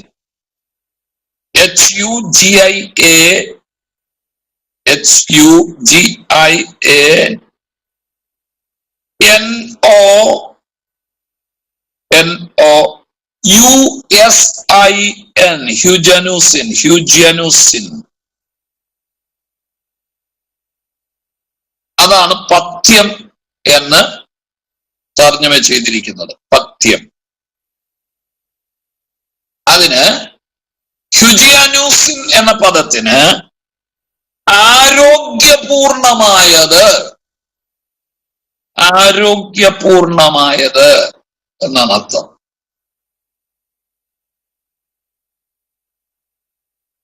ഈ ഗ്രീക്ക് പദത്തിൽ നിന്നുണ്ടായ ഒരു ഇംഗ്ലീഷ് പദം ഞാൻ നിങ്ങൾക്ക് പറയാം, നിങ്ങൾ പെട്ടെന്ന് മനസ്സിലാക്കുവേ. ഹ്യൂജിയാനൂസിൻ എന്ന് പറഞ്ഞ പദമില്ലേ, അതിൽ നിന്നുണ്ടായ ഒരു ഇംഗ്ലീഷ് പദം ഞാൻ പറയാം. നമ്മള് ചില ഹോട്ടലിലോ വീട്ടിലോ ഒക്കെ കയറിയിട്ട് നമ്മൾ പറയും നല്ല ഹൈജനിക്കാന്ന് പറയുന്നത് കേട്ടിട്ടുണ്ടോ? അല്ലെ, ആ ഹോട്ടൽ നല്ല ഹൈജനിക്കാണ് എന്ന് പറഞ്ഞാൽ എന്നതാ അർത്ഥം? നല്ല വൃത്തിന്ന് മാത്രമല്ല, രോഗങ്ങൾ ഉണ്ടാകാതെ തുടച്ച് വൃത്തിയാക്കിയത്. ചില ഹോട്ടലിൽ ചെന്നാൽ എപ്പോഴും ലോഷനും ഡെറ്റോളും ഒക്കെ ഇട്ട് നല്ല തുടച്ച് നല്ല വൃത്തിയാക്കിയ ഉപകരണങ്ങൾ നമുക്ക് കിട്ടും, അല്ലേ? നമ്മുടെ വീടും അതുപോലെ നമ്മളെപ്പോഴും ഊണുമേശയുടെ പുറമൊക്കെ ഓരോ നേരത്തെ ഭക്ഷണവും കഴിഞ്ഞിട്ട് എന്ത് ചെയ്യും? നമ്മൾ ഡെറ്റോളോ ലോഷനോ ഒക്കെ ഇട്ട് നമ്മൾ നന്നായിട്ട് തുടച്ച് വൃത്തിയാക്കും. വീട്ടുപകരണങ്ങളൊക്കെ ഇടയ്ക്കിടയ്ക്ക് തുടച്ച് വൃത്തിയാക്കിയിടും. അത്തരം ഒരു അന്തരീക്ഷത്തിൽ കയറുന്നത് തന്നെ നമ്മൾ പറയും നല്ല ഹൈജനിക്കാന്ന് പറയും, അല്ലേ? ഹൈജനിക്കാണ്. സോപ്പൊക്കെ ഇട്ട് കഴുകി നല്ല വൃത്തിയാക്കി ഹൈജനിക്. ആ പദവിയിൽ നിന്നുണ്ടായതാ ആരോഗ്യപൂർണമായത്. അപ്പൊ പഥ്യോപദേശം എന്ന് പറഞ്ഞാൽ ഒരു വ്യക്തിയുടെ ആത്മീക ജീവിതത്തിന് ആരോഗ്യപൂർണമായ ഉപദേശം. അതാണ് എൻ്റെ അർത്ഥം, അല്ലേ? അല്ലേ? ഞാന് ശുശ്രൂഷയ്ക്കൊക്കെ നടക്കുന്ന സമയത്ത് പലപ്പോഴും പുറത്തൊക്കെ ഭക്ഷണം കഴിക്കേണ്ടി വരും. അങ്ങനെയുള്ള സാഹചര്യങ്ങൾ ഉണ്ടായിട്ടുണ്ട്. ഞാൻ ഒരു ഹോട്ടലിൽ ചെന്നാൽ ആദ്യം ചില ഹോട്ടലിലൊക്കെ ചെന്ന് കഴിഞ്ഞാൽ ഒരു വല്ലാത്ത ഗന്ധം, ഒരു വല്ലാത്ത അവിടെ ഉണ്ടാക്കുന്ന ഭക്ഷണത്തിന്റെയും വേസ്റ്റിന്റെയും ഒക്കെ ഒരു വല്ലാത്ത ഗന്ധമുണ്ട്. ഞാൻ അങ്ങനെയുള്ളിടത്തൊന്നും കയറാറില്ല. തട്ടുകടയാണേലും വൃത്തിയുണ്ടോ എന്നാ ഞാൻ ആദ്യം നോക്കുന്നത്. വൃത്തിയുണ്ടോ? എനിക്ക് വലിയ ഹോട്ടൽ, 5 സ്റ്റാർ ഹോട്ടലൊന്നും വേണ്ടേ. കാരണം ഞാൻ ഒന്നാമതും മിതമായി കഴിക്കുന്ന ഒരാളാണ്. അതിൽ നാടൻ ഭക്ഷണമാണ്, വല്ല ദോശ ഇഡ്ഡലിയും ഒക്കെയാണ് ഞാൻ കഴിക്കുന്നത്. എനിക്ക് ഇപ്പോഴത്തെ പിള്ളേരുടെ അൽഫാമും ഗിൽഫാമും കുഴിമന്തിയും ഒന്നും എനിക്കിഷ്ടമല്ല. അന്നും കഴിക്കില്ല, ഇന്നും കഴിക്കില്ല. ഞാൻ ആദ്യം നിന്ന് നോക്കുന്നത് എന്താണെന്നറിയാമോ? ഒരു ഹോട്ടലിലോട്ട് ചെല്ലുമ്പം തന്നെ അതിനൊരു സുഗന്ധമുണ്ട്. ചില ഹോട്ടലിലോട്ട് ചെന്ന് കഴിഞ്ഞാൽ വല്ലാത്തൊരു ഗന്ധമാണ് നമ്മളെ വരവേൽക്കുന്നത്. വാതുക്കലോട്ട് ചെന്നിട്ട് ഞാൻ അന്നേരം ഇറങ്ങിപ്പോകും. ചെറിയ ഹോട്ടൽ വല്ലതും ഉണ്ടോ എന്ന് തപ്പി നടക്കും. എന്നിട്ട് നോക്കുന്ന ഇതാണ് ആരോഗ്യപൂർണമാണോ, ആരോഗ്യപൂർണമാണോ. ആ പദവാ ഇവിടെ വിജയാനുസി കേട്ടോ. കർത്താവിന്റെ ഉപദേശത്തിന്റെ പ്രത്യേകത ആരോഗ്യപൂർണമാണ്. ഇനി നിങ്ങളത് ശ്രദ്ധിച്ച ഈ പഥ്യം എന്നുള്ള പദം നിങ്ങൾ കേട്ടിട്ടുണ്ടല്ലോ, പഥ്യം. അങ്ങനെ ഇവിടെ വന്ന് ആ പദം ഇവിടെ ഉപയോഗിച്ചത് പഥ്യം, അല്ലേ? പണ്ട് നമ്മുടെ ഈ ആയുർവേദ മരുന്നൊക്കെ കഴിക്കുന്ന കാലത്തായിരുന്നു ഏറ്റവും കൂടുതൽ ആ പദം കേൾക്കുന്നത്, അല്ലേ? മഞ്ഞപ്പിത്തമൊക്കെ ഇപ്പോഴും, മഞ്ഞപ്പിത്തത്തിനൊക്കെ നമ്മളിപ്പോഴും ആയുർവേദ മരുന്നിനെയാണ് കൂടുതൽ ആശ്രയിക്കുന്നത്. അപ്പൊ ചെന്നൈ വൈദ്യൻ മരുന്ന് തന്നേച്ച് പറയും എന്നാ ഉണ്ട്, ഈ മരുന്ന് കഴിക്കുമ്പോ പഥ്യമുണ്ട്, പഥ്യമുണ്ടെന്ന് പറയും. എന്നാ ഈ പഥ്യം എന്ന് പറഞ്ഞ, പഥ്യം ഉണ്ടെന്ന് പറഞ്ഞാൽ നമുക്കറിയാം ചില കാര്യങ്ങൾ വർജിക്കണം, എല്ലാം നമുക്ക് ഉപയോഗിക്കാൻ അനുവാദമില്ല. എന്നെ പറയും മഞ്ഞപ്പിത്തത്തിന് മരുന്ന് തന്നേച്ച് പറയും ഉപ്പ് കൂട്ടരുത്, മീൻ കൂട്ടരുത്, അല്ലേ? മുളക് കൂട്ടരുത്, മുട്ട കഴിക്കരുത്, ഇറച്ചി തിന്നരുത്. ഉണ്ടോ? പഥ്യ. നമ്മൾ ഉടനെ ചോദിക്കുകയാണേ, അതിനെ തിന്നാൽ എന്നാ ചത്തുപോവോ? ഉപ്പ് കൂട്ടിയാൽ ചത്തുപോകും. ചിലപ്പം ചത്തുപോയില്ലെന്ന് വരും. നമുക്കറിയാം മഞ്ഞപ്പിത്തത്തിനൊക്കെ നമ്മള് പഥ്യപ്പഴ കാണിച്ചാൽ മിക്കവാറും ജാതി തന്നെ ചെയ്യും. എന്നാൽ എല്ലാത്തിനും ചാകണമെന്നില്ല. ചത്തില്ലെങ്കിലും മരുന്ന് ഫലിക്കാതെ പോകും. അതുകൊണ്ടാണ് ഈ മരുന്നിന് പഥ്യം പറയുന്നത്. മരുന്ന് ഫലിക്കണമെങ്കിൽ എന്ത് ചെയ്യണം? പഥ്യം നോക്കണം. ഇതതുപോലെ ഉപദേശം, യേശുക്രിസ്തുവിന്റെ ഉപദേശത്തിന് പഥ്യമുണ്ട് കേട്ടോ. എല്ലാം പറഞ്ഞും എല്ലാം ചെയ്തും എല്ലാം തിന്നും എങ്ങനെ പോവുകയും ഉപദേശം ഫലിക്കുകയും കൂടെ ചെയ്താൽ ചിലപ്പം ചത്തുപോയില്ലെങ്കിലും ഈ ഉപദേശം നിന്റെ ജീവിതത്തിൽ ഫലിക്കാതെ പോകും കേട്ടോ. അവസാനം നിത്യനരകത്തിൽ എത്തുകയും ചെയ്യും. അതുകൊണ്ടാണ് നമ്മളെപ്പോഴും ദൈവമക്കളുടെ ഈ വിശുദ്ധിയും വേർപാടും പ്രസംഗിക്കുന്നത്. ഇതും കൂടെ കൊണ്ട് നടക്കാൻ പറ്റുകയില്ല. മനസ്സിലായോ? എപ്പോഴും സംസാരിക്കുന്ന പോലെ സംസാരിച്ചുകൊണ്ട് നമുക്ക് ഈ വചനം പിൻപറ്റാൻ പറ്റുകയില്ല. എല്ലാരും പറയുന്ന പോലെ വർത്തമാനം പറഞ്ഞ് എല്ലാരും പ്രതികരിക്കുന്ന പോലെ പ്രതികരിക്കുകയും എന്തും ചെയ്യുകയും ചെയ്യുന്നവന് ഈ ഉപദേശത്തിൽ തുടരാൻ അനുവാദമില്ല. എന്റെ പൊന്നുകുഞ്ഞ് നീ അങ്ങ് വരികയില്ല. അതാ അതിന്റെ അർത്ഥം. അത്രയേ ഉള്ളൂ. നമ്മൾ ഓർക്കണം കേട്ടോ. നമ്മുടെ കൂട്ടത്തിൽ ഈ കൊട്ടിയും പാടി നടക്കുന്ന എല്ലാവരും ഒന്നും അങ്ങ് കാണുകയില്ല. പക്ഷെ നീ അങ്ങ് വരണം എന്ന് നിർബന്ധം പിടിച്ചോണം. നിനക്കുറപ്പുണ്ടായിരിക്കണം. ആരും എന്ത് ചെയ്യട്ടെ, നമുക്കൊന്നും ഇല്ലെന്നല്ല, അതല്ല നമ്മുടെ പ്രമാണം. എന്നിട്ട് അവരങ്ങനെയൊക്കെ ചെയ്യുന്നല്ലോ, ഇവരിങ്ങനെയൊക്കെ ചെയ്തല്ലോ. ഏത് ചീഫ് പാസ്റ്റർ അങ്ങനെ ചെയ്താലും വചനം വിലക്കുന്നെങ്കിൽ നിനക്കത് ചെയ്യാൻ പാടില്ല. ചീഫ് പാസ്റ്റർ അല്ല നിന്റെ പ്രമാണം വേദപുസ്തകം. വേദപുസ്തകം അരുത് എന്ന് പറയുന്നിടത്ത് നീയും അരുത് എന്ന് വിലക്കണം. ചെയ്യാം എന്ന് പറയുന്ന കാര്യങ്ങളെ ചെയ്യാം. ഈ ലോകത്തിൽ ഒരു മനുഷ്യനും, നിങ്ങളുടെ പാസ്റ്ററോ, അടുത്തിരിക്കുന്ന വലിയ വിശ്വാസിയോ, കാശുള്ളവനോ, അറിവുള്ളവനോ, നിറമുള്ളവനോ, ആഢ്യത്വം ഉള്ളവനോ ഒക്കെ എങ്ങനെയും ജീവിച്ചോട്ടെ, അതല്ല നിന്റെ പ്രമാണം. നമ്മുടെ പ്രമാണം യേശുക്രിസ്തുവിന്റെ പഥ്യോപദേശമാണ്. ഇത് പഥ്യമുള്ളതാണ്. ഈ അടുത്ത മൂന്നാമത്തത് സതുപദേശം. 1 തിമോഥെയോസ് 4:6. 1 തിമോഥെയോസ് 4:6 എടുത്ത് വായിക്കാം. ഇത് ഗ്രഹിച്ചാൽ നീ അനുസരിച്ച് വിശ്വാസത്തിന്റെയും സതുപദേശത്തിന്റെയും വചനത്താൽ സത് ഉപദേശം, നല്ല ഉപദേശം എന്നാണ് ഇതിന്റെ അർത്ഥം കേട്ടോ. സത്ത് എന്ന് പറഞ്ഞാൽ നല്ലത്. സതുപദേശം, നല്ല ഉപദേശം. ഈ കാലോസ് എന്നൊരു പദമാണ് സത് എന്ന് എഴുതിയിരിക്കുന്നത് കേട്ടോ. മലയാളത്തിൽ കാലോസ്, ഗ്രീക്ക് ഭാഷയിൽ KALOS, കാലോസ് എന്ന് പറഞ്ഞാൽ അതിന്റെ അർത്ഥം നല്ലത്, ഭംഗിയുള്ളത്, മനോഹരമായത്, കുലീനമായത്, സ്തുത്യർഹമായത് എന്നൊക്കെ പറയാവുന്ന ഒരു പദമാണ്. ആകർഷണീയമായത്. മനസ്സിലായോ? നമ്മളീ പോകുന്ന ഉപദേശം ഉണ്ടല്ലോ, ഇത് നല്ല ഉപദേശമാണ്, ആകർഷണീയമാണ്, മനോഹരമാണ്, കുലീനമാണ്, സ്തുത്യർഹമാണ്, മറ്റുള്ളവരെ ആകർഷിക്കാൻ കൊള്ളാം. അല്ല, നമ്മുടെ ഈ ജീവിതം കാണുമ്പോഴത്തേക്കും മറ്റുള്ളവർ എന്റെ പൊന്നെ ഇങ്ങനൊക്കെയാണ്, ഞങ്ങൾ ഇങ്ങോട്ടില്ലേ എന്ന് പറഞ്ഞു പോകാൻ ഇടവരരുത്. നമ്മുടെ ചിലരുടെ ക്രിസ്തീയ ജീവിതവും അവരുടെ കഷ്ടതയും ബുദ്ധിമുട്ടും അവരുടെ പോക്കും ഒക്കെ കണ്ടു കഴിഞ്ഞാൽ അയ്യോ പാവ് എന്ന് വിളിച്ച അവര് ക്രിസ്തീയ ജീവിതം നയിക്കുന്നത് ഇല്ലേ? മനസ്സിലായി? പ്രാഗിക്കൊണ്ട് അവര് ക്രിസ്തീയ ജീവിതം നയിക്കുന്നത്. ഞാൻ ഒരിക്കലും ഒരു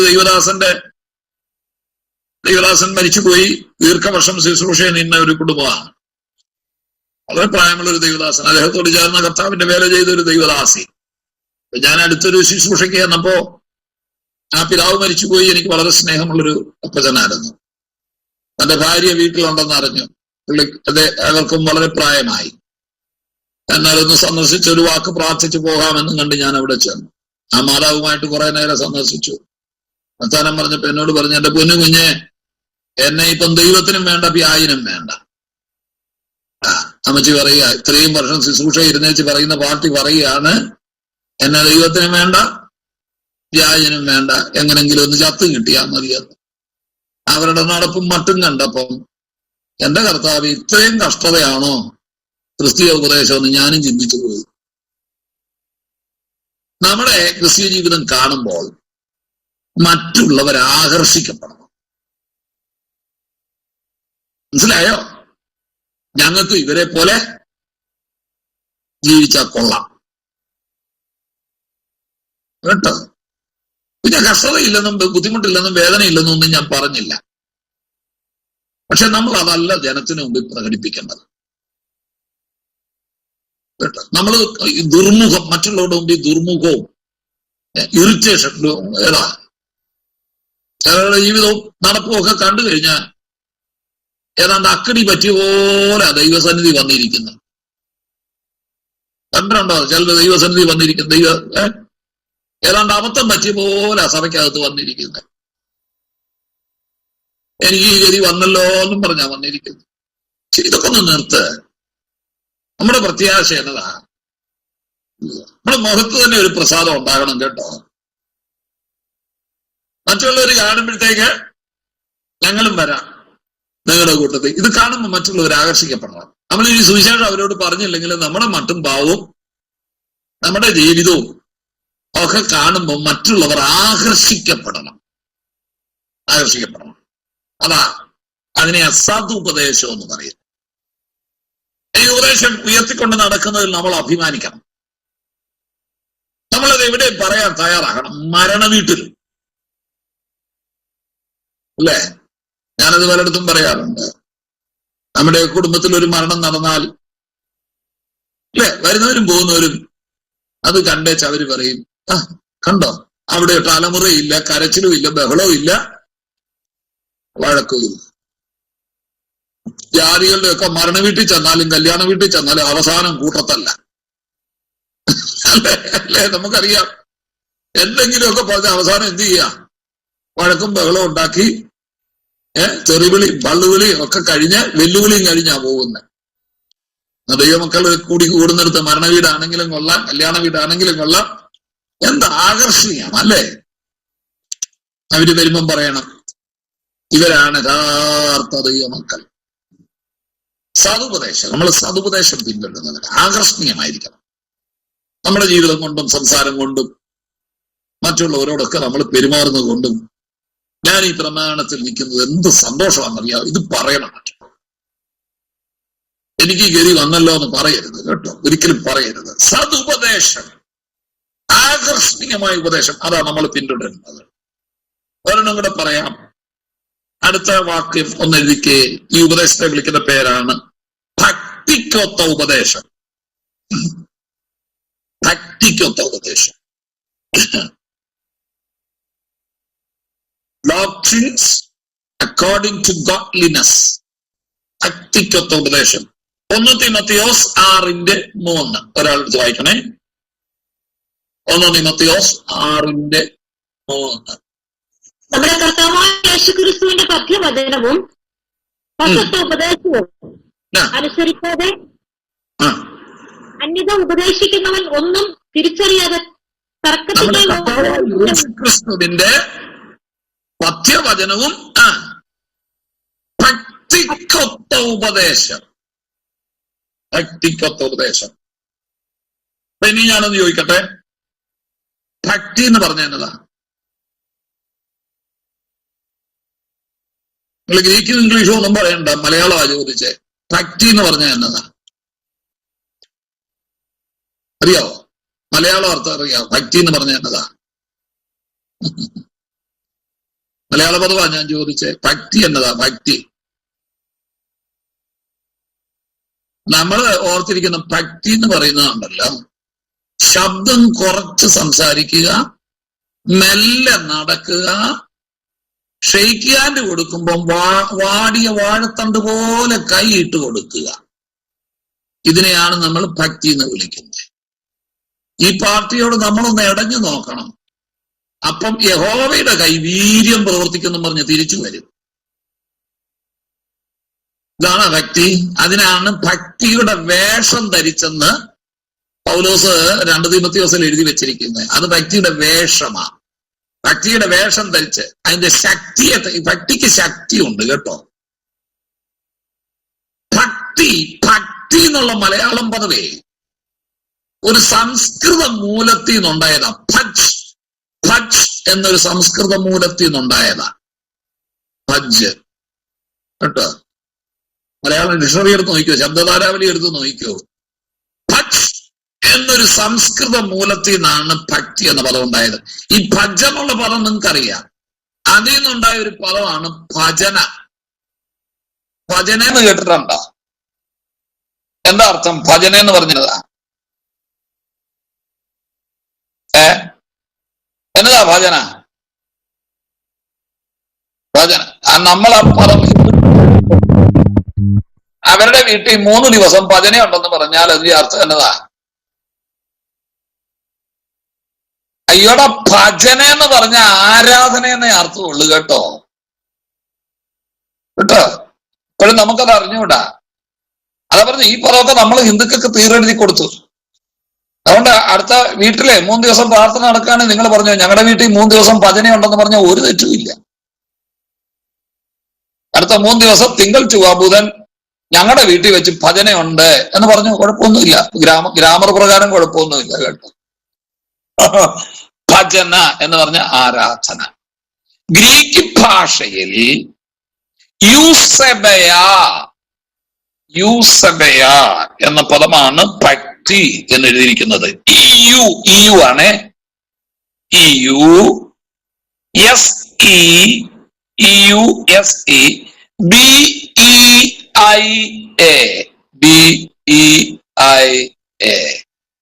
യൂസബയ. നീ ശ്രദ്ധിച്ച് കേട്ടെ, യൂസബയ എന്നുള്ള പദം ഉണ്ടല്ലോ, 2 ഘടകപദങ്ങൾ ചേർന്ന മൂലഭാഷയിലെ ഗ്രീക്കിലെ യു എന്ന് പറഞ്ഞ നല്ലതിൻവണ്ണം, നല്ലതുപോലെ, നല്ലപോലെ. യു എന്ന് പറഞ്ഞ നല്ലതുപോലെ, നല്ലതിൻവണ്ണം. സെബായോ എന്ന ഗ്രീക്ക് പദത്തിന് ആരാധിക്കുക. യു നല്ലതുപോലെ, സെബായോ ആരാധിക്കുക. ഇനി ചേർത്ത് പറഞ്ഞേ, നല്ലതുപോലെ ആരാധിക്കുക എന്നാ. അപ്പൊ ഭക്തി എന്ന് പറഞ്ഞാൽ അതാ, നല്ലപോലെ ആരാധിക്കുക.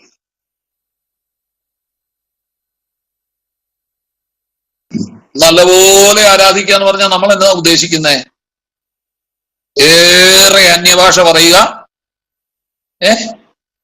വലിയ ബഹളം ഉണ്ടാക്കുക, അതിനെയൊക്കെയാണ് നമ്മള് വലിയ ആരാധന എന്ന് വിളിക്കുന്നത്, അല്ലേ? വലിയ ബഹളം ഉണ്ടാക്കുന്നതും ഏറെ അന്യഭാഷ പറയുന്നതല്ല ആരാധന, വചനപ്രകാരം ആരാധിക്കുന്നതാണ് യഥാർത്ഥ ആരാധന കേട്ടോ. അത് ഇപ്പൊ പറയാൻ നേരമില്ല. ഈ ആരാധന എന്ന് പറഞ്ഞാൽ നമ്മൾ എന്താ ഉദ്ദേശിക്കുന്നത്?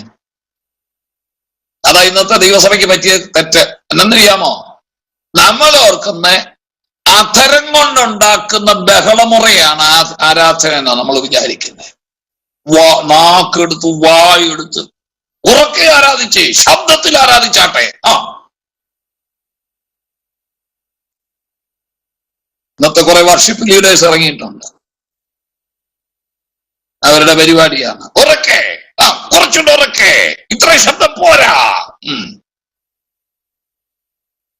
ഭയങ്കര ബഹളം, കൈയടിച്ച് അല്പനേരം അന്യഭാഷകളിൽ. ഇതൊക്കെയാ നമ്മുടെ ആരാധന. എന്റെ പൊന്നു കുഞ്ഞെ, സ്തോത്രം ചെയ്യണം. അതരഫലമാകുന്ന സ്തോത്രയാകുന്ന സ്തോത്രത്തെ വിളിക്കുന്നത് തന്നെ അതരത്തിൽ ഉണ്ടാകുന്ന ഫലമാണ്, അല്ലേ? അതരം തുറന്ന് നമ്മൾ ദൈവത്തെ ആരാധിക്കണം. പക്ഷെ അതിലപ്പുറം കൈകൊണ്ടും വാകൊണ്ടും അല്ല ആദ്യം ആരാധിക്കേണ്ടത്, ജീവിതം കൊണ്ടാ. ജീവിതം കൊണ്ടാ ഞാൻ ആദ്യം ആരാധിക്കേണ്ടത്, എന്റെ ജീവിതം കൊണ്ടാ. ജീവിതം കൊണ്ട് ആരാധിക്കുന്നവനാണ് ഞായറാഴ്ച എന്ന് അധരം കൊണ്ട് ആരാധിക്കേണ്ടത്. മനസ്സിലായോ? തിങ്കളാഴ്ച തൊട്ട് ശനിയാഴ്ച വരെ എങ്ങനെയും ജീവിച്ചിട്ട്, എങ്ങനെയും നടന്നിട്ട്, എന്തും പറഞ്ഞിട്ട്, ഞായറാഴ്ച നാം ഉണ്ടാക്കുന്ന ഈ കൊട്ടിഘോഷത്തെ അല്ല ആരാധന എന്ന് പറയുന്നത്. തിങ്കളാഴ്ച തൊട്ട് ശനിയാഴ്ച വരെ നമ്മുടെ കുടുംബത്തിലും സമൂഹത്തിലും ജോലി സ്ഥലത്തും നമ്മൾ പോകുന്നിടത്തും നമ്മുടെ ജീവിതം കൊണ്ട് ദൈവത്തിന് മഹത്വം കൊടുക്കണം. ആരാധിക്കാൻ പറഞ്ഞാൽ ദൈവത്തിന് മഹത്വം കൊടുക്കുക എന്നല്ലേ? അല്ലേ? ഒരാൾ നമ്മളോട് വന്ന് സംസാരിക്കുമ്പോ, നമ്മളോട് ഇടപെടുമ്പോ എല്ലാരോടും സുവിശേഷം പറയാൻ പറ്റിയില്ലെന്ന് വരും. യേശുക്രിസ്തു രക്ഷിതാവാണെന്നോ എന്നൊക്കെ നമുക്ക് എല്ലാവരോടും പറയാൻ പറ്റിയില്ല. പക്ഷെ നമ്മുടെ ജീവിതം കാണുമ്പോൾ അവർക്ക് മനസ്സിലാകണം, ഇവനാണ് യഥാർത്ഥ ഭക്തൻ. അവൻ ഭക്തൻ, കണ്ടോ, ആരാധിക്കുന്നവൻ. ഒരാളെ നമ്മൾ ഭക്തൻ എന്ന് വിളിക്കുന്നത് മെല്ലെ നടക്കുകയും ശബ്ദം കുറച്ച് സംസാരിക്കുകയും കൈ കൊടുക്കുമ്പോ വാടിയ വാഴത്തണ്ട് പോലെ കൈയിട്ട് തരികയും ചെയ്യുന്നതല്ല. മറിച്ച് അവന്റെ ജീവിതം കൊണ്ടും അവന്റെ സംസാരം കൊണ്ടും അവന്റെ പെരുമാറ്റം കൊണ്ടും മറ്റുള്ളവരോടുള്ള ഇടപാട് കൊണ്ടും നമ്മൾ ഒരു ദൈവത്തിന്റെ പൈതലാണെന്ന് വെളിപ്പെടുത്തലാണ് ഭക്തി. ഭക്തി ഇപ്പൊ പറഞ്ഞ് മനസ്സിലായോ? ഭക്തി എന്ന് പറഞ്ഞ ആരാധനയാണ്. പക്ഷെ അത് എന്നാ ആരാധനയാ? ജീവിതം കൊണ്ട് ദൈവത്തെ ആരാധിക്കുക. നിങ്ങൾ എത്ര പേരുണ്ട് അങ്ങനെ? ചിലരുണ്ട് മറ്റുള്ളവരെ അങ്ങ് വെറുപ്പിക്കുന്നവരാ. വർത്തമാനം പറയുമ്പോഴും വെറുപ്പിക്കുന്ന, ഇടപെടുമ്പോഴും വെറുപ്പിക്കുന്നവര്. പൊന്നു കുഞ്ഞാ, നീ ഒരു ഭക്തനല്ല കേട്ടോ. നീ യഥാർത്ഥ ഒരു ഭക്തനാണെങ്കിൽ നീ പോകുന്നതും വരുന്നതും നിന്റെ സംസാരവും നിന്റെ കൂട്ടുകാരാണ് ആദ്യം പറയേണ്ടത്. എന്ത്? അയാളാണ് യഥാർത്ഥ ഭക്തൻ. അങ്ങനെ ജീവിതം കൊണ്ട് ദൈവത്തെ ആരാധിക്കുന്നതിനെ വിളിക്കുന്ന പേരാണ് ഭക്തി. ഈ ഉപദേശം അങ്ങനെയുള്ളവർക്കുള്ളതാണ്.